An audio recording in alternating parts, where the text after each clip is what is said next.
Hey there, and welcome to Goddess on the Rise. I am your host, Sarah Berg, and this podcast is all about empowering women, living in your truth, loving your body as it is, in your journey to self-love. You can find this podcast to be real, raw, authentic, and truth. So buckle up, girlfriend, because we are going for a ride.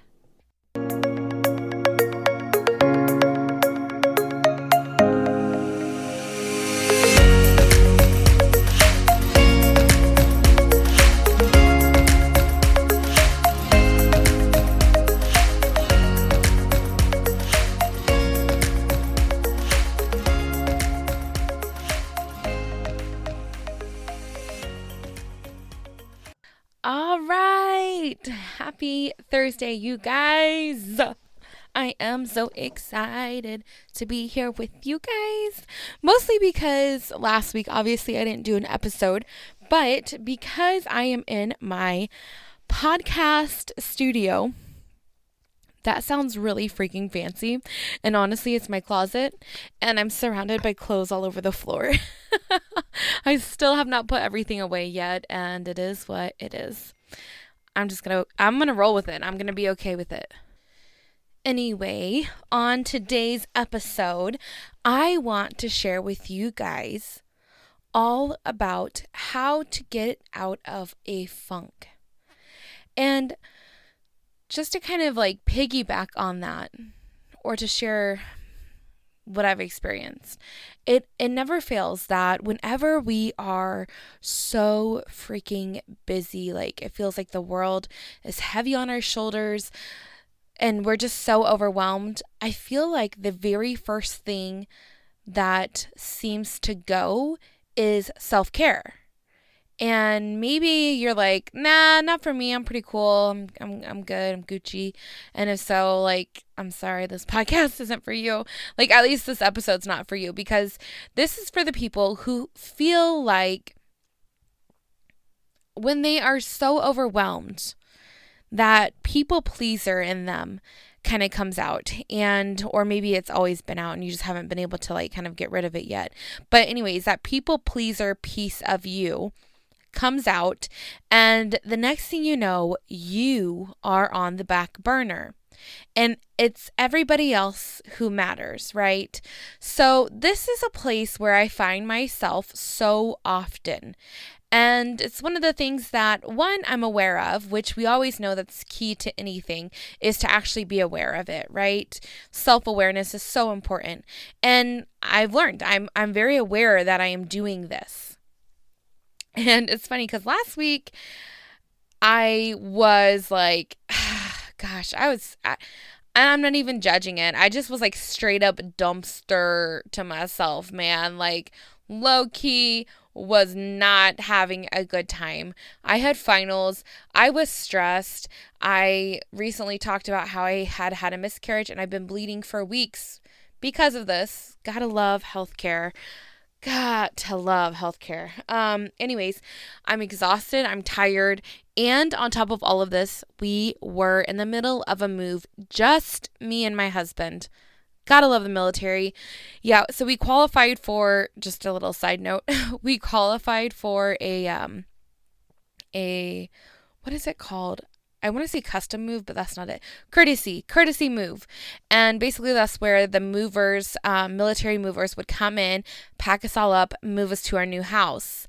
But because of COVID, they were like 4 weeks behind, which meant that if we did it that way, we would be paying 2 months rent, double at our new place and our old place. So it would end up being like $4,000. So we were just like, yeah, forget that.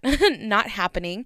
So we just moved ourselves. We rented a U-Haul and did it by ourselves. And as much as I'm so freaking proud of us, I am so exhausted. I feel like I'm still catching up.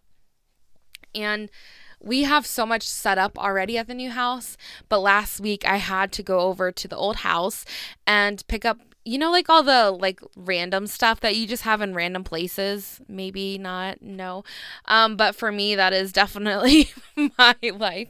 So it was like just like random things in closets or some clothes that was left, and I still had to do laundry over there because, of course, the new house is like super fancy, and we don't have the right hookups for our dryer because our dryer's three pronged because it's super old, and the piece that's in the wall, the what is that called? An outlet. The outlet has four prongs, so we had to order the piece for that, waiting for that to come in. So we were doing all of our laundry at the other house, and just random like dishes, and I had tons of cleaning I wanted to do because hello, I want that security deposit back, and just a lot of like random repairs of things like holes in the walls from pictures and all that. I just want to make sure that the place looked super, super nice. So on top of doing all that last week, I was also doing my finals and also just, you know, like trying to live. And of course, my husband had went back to work. So I don't know, it was intense. It was a very intense week. And since I was so busy, I was waking up, you know, super early in the morning, drop my husband off to work. And then our new house is like kind of like, it's like 10-15 minutes away from the town. It's still technically in city limits, but it's kind of out on back in the middle of nowhere, which is wonderful for us. We love it, but it was a pain last week. So, you know, I would get up, get ready, and, I would say by like 6:30, you know, I'm heading into town, heading to the new house. I would stop and get coffee, and sometimes I would get breakfast, and then I would go to the new house and clean like for hours on end, probably make a trip back to the new house, and it just was intense. It was a lot, and I was so exhausted, and I was just not prioritizing me.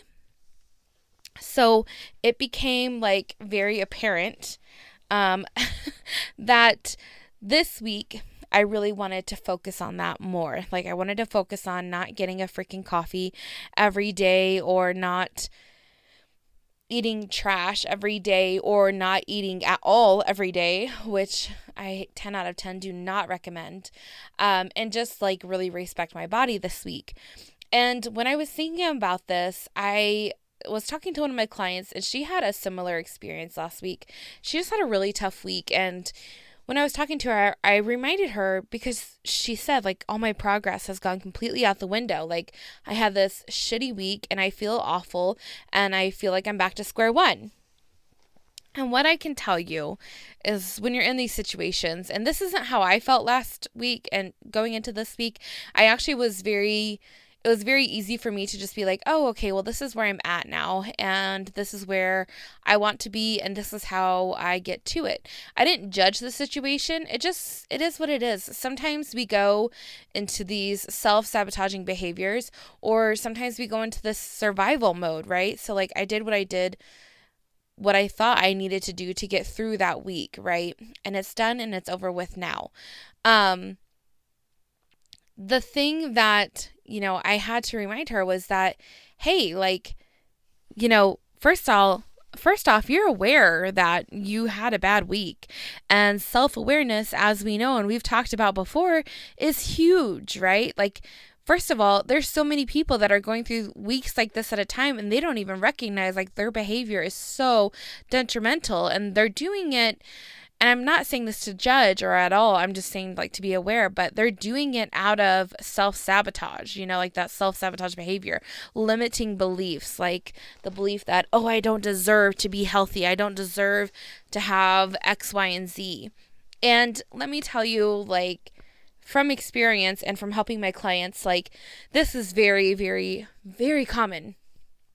And that's why I talk about self-awareness and just being aware of it, first off, that it's happening in the first hand, you know, like, there's so many times where I work with someone and their eyes are so closed, and it's not their fault. It's not like, this isn't anything to judge or anything. It is what it is. It's what you've been handed. It's what society has placed in your mind, your thoughts, and it's just where we are, right? So being aware of that is always key. It's always the first step.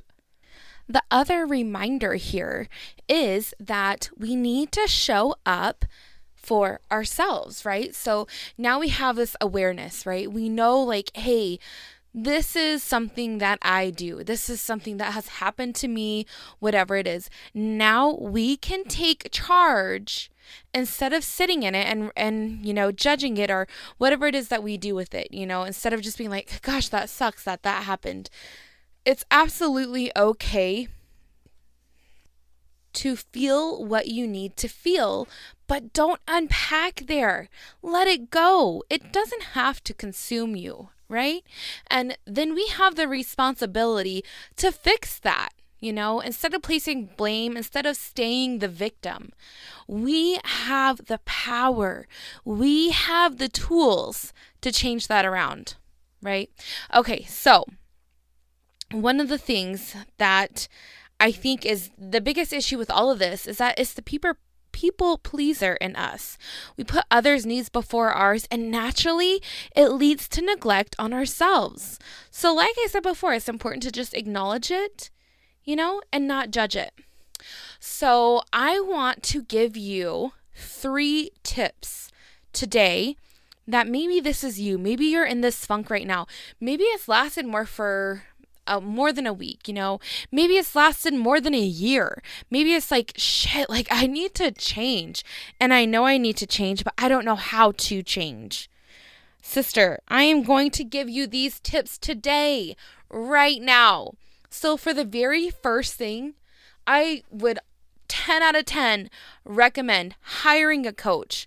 You don't want to go through this alone. Now, if you are already, showing up for yourself, you're just in a funk for like a week and then you get back to it, or you need help getting back to it, then you probably already have the tools that you need. So maybe you don't need to hire a coach. But for the people who have been in a slump or a funk for years, months, whatever it is, hire someone. This is not investing in them. This is investing in you, sister. This is putting your time and your money into you. Right? You will have a transformation, and when you hire the right coach, it will always be about you, and it'll always be about investing in yourself. Now, a lot of you know that I am a confidence coach. I preach self-love, I preach confidence, and it is something that I love to do, right? And whenever I have my clients, it's always about them. The transformation that they have is never directly from me or about me. It has always been about them. I help them tap into places they've never even dreamed of being within themselves, right? Confidence truly does come within. It's something you always have. It's just learning how to tap into that and get out of the space of worrying about other people's judgments or the ideas and beliefs that have been placed on you. I want you to listen to that again. Confidence is already within you. You can absolutely tap into that. And when you have the right coach, they teach you how to do that. It's not just something that happens overnight. You can't just change your outfit and just all of a sudden not care what other people think, right? There's a process that goes along with this. And that's why I created my 3-step methodology. Now, if you're listening to this today, Thursday, do me a favor and go send me a DM and let me know what you want. If you have a chance, check my Instagram stories. It might have already been gone by now. But I am either going to be launching my confidence coaching program, or I'm going to be doing a 3-day mini masterclass all about how to get more confidence and be more confident throughout the holidays. And that will lead to my launch. So one or the other, I'm either going to be launching right off the bat, skipping the masterclass, or launching after the 3-day free masterclass. I want you to know that this is probably the absolute last time I will host the masterclass for free. So just make sure you go to my Instagram and let me know which one you prefer and which one you want or which one I'm offering. So now that we have that out of the way, let's go into step 2. In step 2, this is where you're going to want to do something that you know is good for you. So for me, yesterday, I know that the last week I have been drowning myself in iced coffee. And as much as an iced coffee sounded beautiful and a cup of coffee sounded so good, I went ahead and drank my water first before enjoying a cup of coffee at home because y'all, I didn't need any more iced coffees. So anyways, that was something small for me, something that I knew was in my control. I drank about like 24 ounces of water, and then I made myself a breakfast. And when I usually cook, I try to cook with an intention, whether I'm cooking for my husband, whether I'm cooking for myself. So whenever I'm cooking, I'm reminding myself like, hey, I'm going to bless my body with this amazing, nourishing food. This is going to feel good. This is going to help me feel better. And this is something that I need to stay healthy. And I think for me, what that really does is it takes away any kind of guilt that I may feel around food. And I truly don't feel guilt around food anymore. So the biggest thing is just like setting an intention for what you're doing. And that's what I do with a lot of things. So step 2, drink some water and then maybe make a meal at home with the intention that, hey, this is going to feel good. This is going to nourish me, keep me strong, keep me healthy, and healthy in a sense of like, oh, we're not eating perfect food, but more like, hey, I need to eat to stay strong, feel good, not be sick, those types of things. So always set that intention there. And then the last and final step that I used yesterday is probably like key in my eyes, just because I feel like it's one of the things that we are so quick to put to the wayside. At least I know I am. And that is step 3, sorry. And it is just to do something for yourself that feels good. So probably what that will look like for you, or I know what it looked like for me, was washing my face and doing my skincare routine. I know that sounds so silly, but that was one of the things that I put aside when I was focused on everybody else and all the other things. And I styled my hair, and maybe that looks like you putting on some makeup or doing a full face of makeup or putting on your favorite outfit or just feeling really comfortable in your sweatpants. Whatever it is, do something for yourself with the intention that, hey, like this is just going to feel so good once I do it. Maybe it's brushing your teeth. Maybe it's taking a freaking shower. And I don't say these things lightly. I say these things because I know what it is like to put yourself on the back burner. And I guarantee you, by the end of the night, some nights you're so tired, you just jump into that bed. I'm not saying it's good. I'm just saying that that's what happens. I've been there. I'm going to be totally honest. I have been there. And the neglect is freaking strong, and it is so real. So when you're getting yourself out of a rut, try focusing on the basic needs that you need to meet. So, hey, am I drinking my water? Am I eating something that's going to make me feel good? Whatever that's going to be for you.